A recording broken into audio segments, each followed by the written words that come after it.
Hey everybody, this is Mr. Marshall at Stony Lane.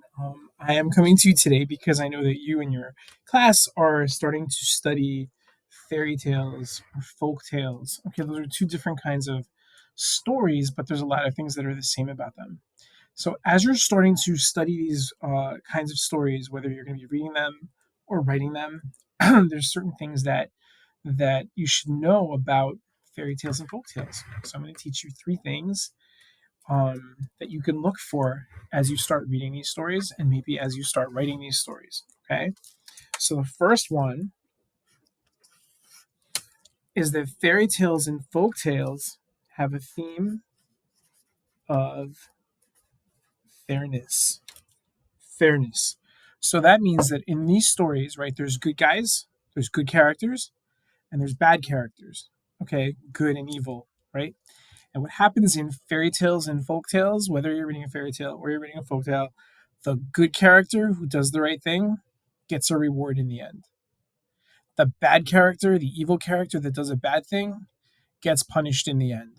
Okay, so these stories usually have fairness in them, and you can look for that while you're reading these stories or while you're writing these stories. Okay, the second thing about these stories is that these stories have usually magic, right?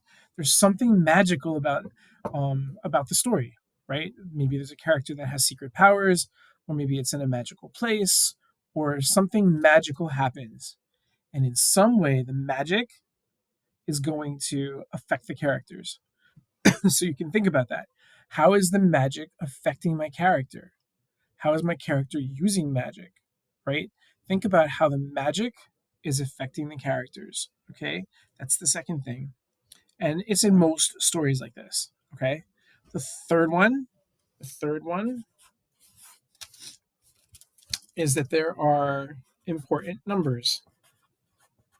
And there's lots of different kinds of important numbers. I'm going to tell you about two of them. Okay.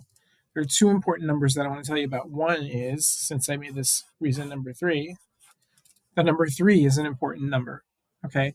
And the way that that looks is usually that there's a pattern where maybe there's three brothers or three sisters or three kings or three something, and the first two do the same thing, right?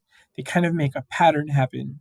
The first one does something, and the second one does something that's almost the same, and the third one breaks the pattern. Okay, so the number three happens a lot, and the other number that happens a lot is the number seven. Okay, the number seven, and there's all sorts of reasons why they have a seven, but a lot of times there's stuff that you can look out for, like the dragon has seven heads, or there's seven lands that the king is in charge of. Okay, and like the number three, like you can sort of use it to figure out the pattern. Seven is not like that. You just look for seven and just recognize it. Okay, so those are three things that you can look for while you're reading fairy tales or folk tales. That there's a sense of fairness. The character that does the right thing gets a reward, and the character that does the wrong thing gets punished.